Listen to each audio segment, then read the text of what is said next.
Hi Miles, how are you? Hi, Josh. I'm doing well. Thanks. How are you?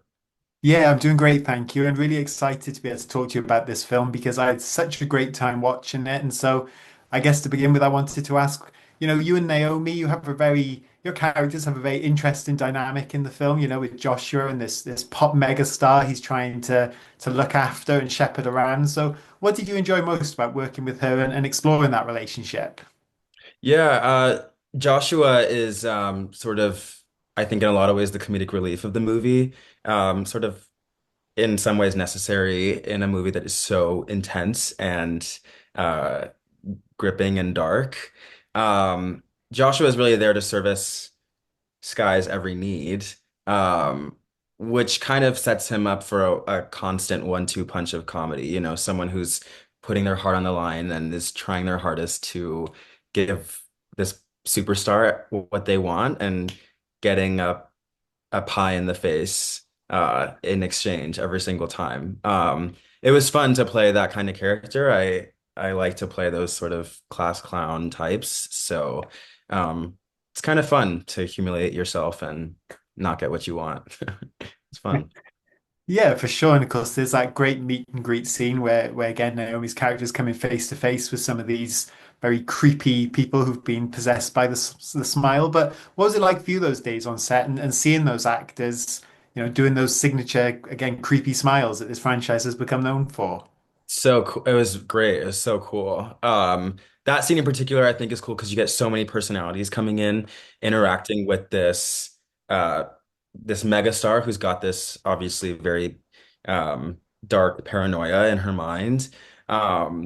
There's a lot of things going on in that scene, but I think one of the things that stands out to me when I see it is that Joshua actually is trying to take care of Sky as much as he can. You know, he is part of this team that is pushing her to her limits in a very some could say unethical way, but I do think you see moments where Joshua is looking out for Sky, who he doesn't exactly know what's wrong with her, but he is trying to make sure she's okay.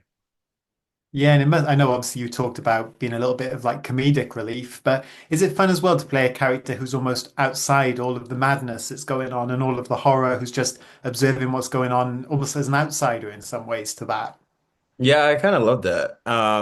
You're kind of like a this like innocent onlooker Yeah. on the outside of all of this freaky stuff.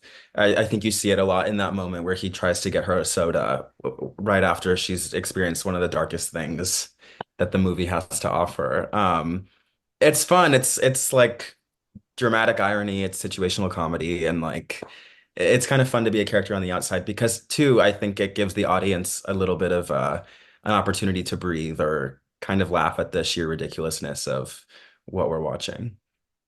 For sure. And of course, without getting too heavily into spoilers, there's a scene near the end of the film where the entity is revealed. And, I know Parker's talked a lot about that, but when you sat down and watched that in the theater for the first time, I know as an audience member, it blew my mind seeing that. But what was that like for you having, see that moment come to life? Because it's pretty incredible.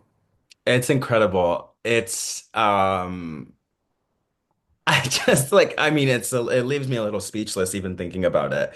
Watching that monstrosity come to life in the movie is just so I mean it really messes with your mind, I think. It's gnarly, it's graphic, and it's like also a little sad in some ways. It's just like it takes the movie to this whole new supernatural really freaky dark place that I think also invites a lot of room for where the smile can really take us. I don't know what Parker's plans are in specific, but I do think the entrance of the monster invites us to wonder where exactly we're going next.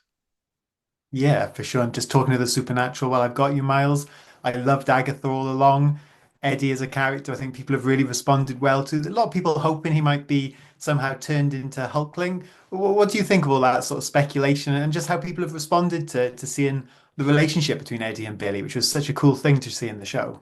Yeah, thank you. I appreciate that. I was really touched to see the positive response to Eddie and Billy. I know that everyone behind the scenes at Agatha really cared about authentic representation and capturing this relationship in a way that uh, honored source material and uh, really got to the heart of Billy's soul.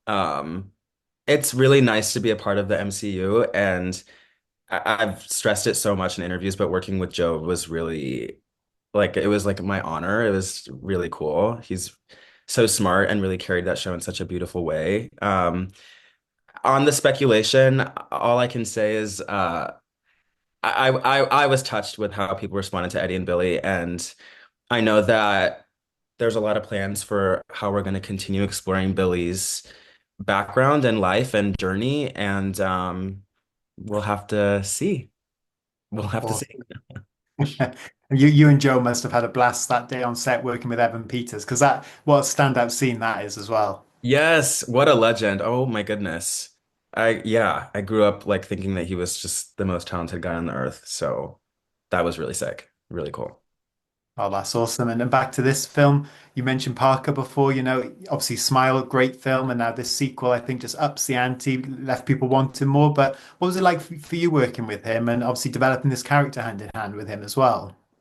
Yeah, he took such great care of this entire process. You know, he has such a an incredible eye for detail, and some of the shots he was setting up were so technically advanced and stimulating. He and Charlie really took a lot of care, I think, to Charlie RDP to maneuver through these scenes in a way that really keeps you on the edge of your seat. It's like not only are we dealing with these really freaky scenarios, but we're also from a technical lens, moving through the scene in a way that you have no choice but to keep your eyes glued on the screen. He let me have a lot of fun with Joshua. I think he knew that I was there to sort of do a little dance, sing a little song, and I think that ended up like aiding the character and aiding the scenes that Joshua was in because I was really relaxed, being able to just sort of have fun and throw in my little jokes from the corner, you know? Yeah, Yeah. just one final question for you. Obviously, working with Rosemary DeWitt, how was that? And any regrets that you didn't get a big moment like she gets in the final act? Because I spoke to her last week and she said it was fun, but very messy to be involved in that side of things. Any regrets you didn't get to do that? No regrets. It was cool watching everyone else get to do it, and I think Joshua has an arc that services his needs. Um, Rosemary, wow, I'm constantly sending love out to her. She was such a mentor to me, such a friend throughout this process. Yes, legend, icon. I learned so much from her and just such a down-to-earth, cool ass person. Like I really yeah, it was great working alongside her. Yeah, she has my whole heart. I love her. Oh, that's awesome. Well, Miles, congrats on this movie. Congrats on Agatha All Along as well. And looking forward to seeing you back in the MCU and maybe back for Smile 3 as well. So fingers crossed. Yeah, fingers crossed. Thank you so much, Josh. Nice to meet you. You too. Thank you so much for your time.